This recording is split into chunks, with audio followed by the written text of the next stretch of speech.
তার বাবার সত্তার সদ্গতি কামনায় সন্ধ্যাকালী যে সমবেত প্রার্থনা দিয়েছে,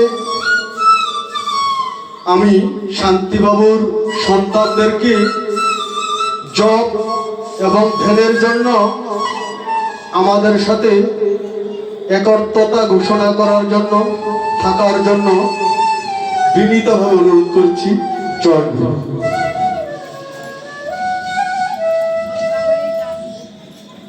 জয় গুরু সত্যনাম। জয় গুরু জয়। ওম তৎসৎ। ওম তৎসৎ। ওম তৎসৎ। শুভ সন্ধ্যা। আর এই শুভ সন্ধ্যায় এখানে উপস্থিত আছেন আমার আদি শক্তি মহামায়াতুল্য আমার মাতৃমণ্ডলীগণ। এখানে আরো উপস্থিত আছেন আমার শিবতুল্য পিতৃমণ্ডলীগণ। সকলের রাতুল চরণে শুভ প্রণাম জানাচ্ছি। আরো প্রণাম জানাচ্ছি যার কথা না বললেই না হয়,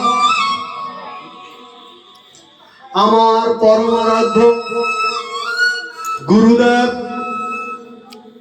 গিরি সম্রাট জ্ঞান তাপস গিরিজানন্দ গিরি বালক বাবা মহারাজের অভয় চরণে শত সহস্র লক্ষ কোটি শুভ প্রণাম জানাচ্ছি।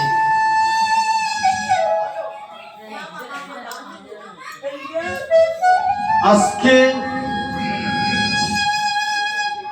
আমরা এখানে উপস্থিত হয়েছি দুঃখ দ্বারাক্রান্ত হৃদয় নিয়ে। বলতে হয় স্বর্গীয় শ্রীযুক্ত বাবু শান্তিরঞ্জন দী ভদ্র মহোদয় ছিলেন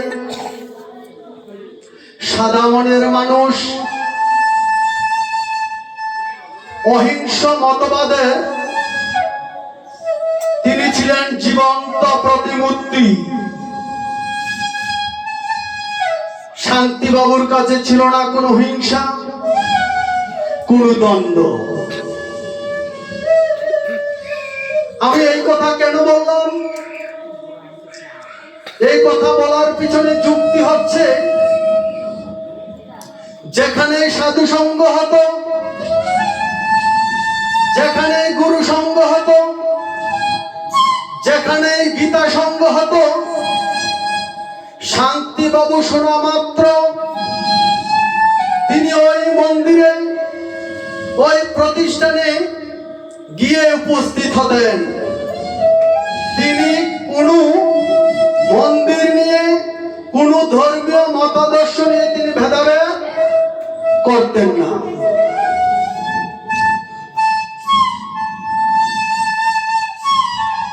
এখন আমরা যারা সনাতন ধর্মকে বিশ্বাস করি, সনাতন ধর্মকে লালন করি, সনাতন ধর্মে একটা কথা রয়েছে, অহিংসা পরম ধর্ম।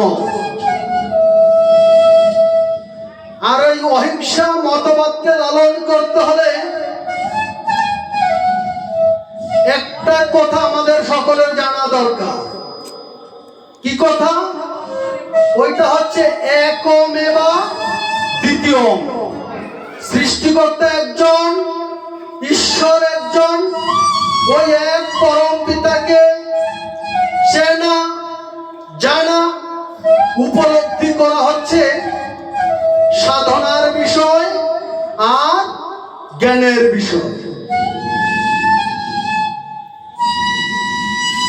আর একের ঘরে বুঝতে সনাতন ধর্মে বহু মত বহু পথের সৃষ্টি হয়েছে।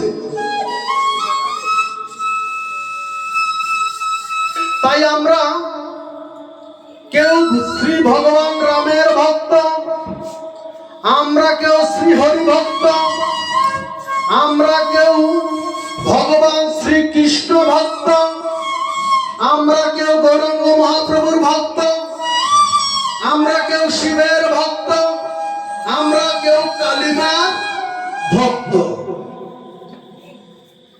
কারো ভক্ত হতে দোষের কিছু নেই, দ্বন্দ্বের কিছু নেই।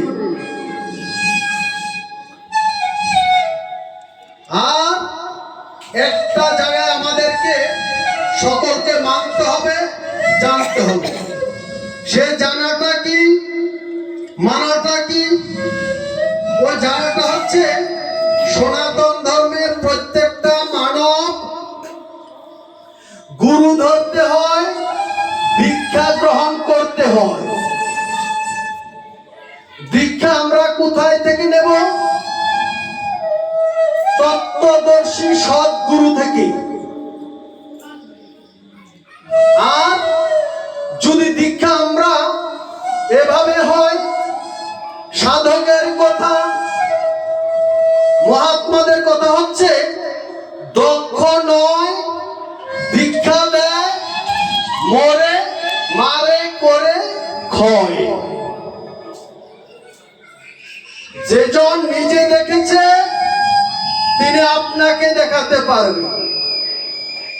যেজন নিজে আগে পরমকে চিনেছে তিনি আপনাকেও চিনাতে পারবেন।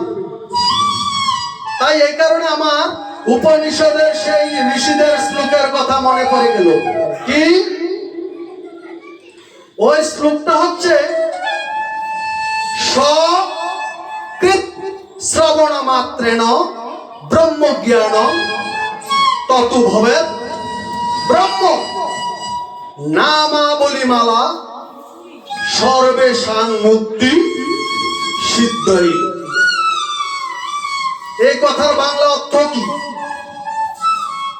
এই কথার বাংলা অর্থ হচ্ছে সমানি নিষ্কৃত মানি কর্ণ কুহুর। গুরুদেব আমার কর্ণ কুহুরে যেদিন থেকে শব্দ ব্রহ্মবিদ শ্রবণ করিয়ে দিয়েছে, শ্বাসে প্রশ্বাসে অজপা নাম আমি করতে থাকবো, নামের মালা আমি গাঁথতে থাকবো।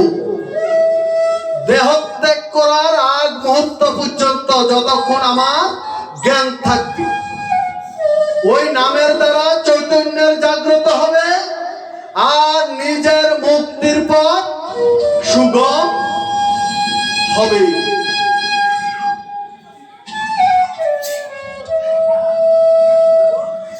ধর্ম, ধর্ম কি? ধর্ম হচ্ছে ধারণ করা, সুন্দরকে ধারণ করা, সৎকে ধারণ করা, ন্যায়সঙ্গত বিষয়ে কথা বলা, এটাই ধর্ম। কিন্তু আমরা ধর্ম করি না। কেন করি না? মায়ার কারণে।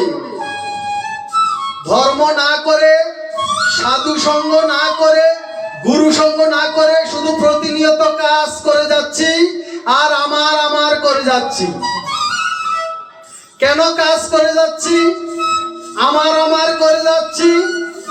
সন্তানকে সুখে রাখবো বলে, সন্তানকে ধনী করব বলে। ধর্ম কর্ম না করে, সন্তানের সুখের চিন্তা না করে আমরা কি কর্ম করে যাচ্ছি না? কর্ম করছি। আর এই সন্তান ধীরে ধীরে যখন বড় হয়, বড় হয়ে কি বলে জানেন? তখন পিতামাতা ধীরে ধীরে বৃদ্ধ হয়ে যায়। সন্তান ধীরে ধীরে যখন বড় হয়, পিতামাতা ধীরে ধীরে বয়স হয়, বৃদ্ধ হয়। তো বৃদ্ধ হলে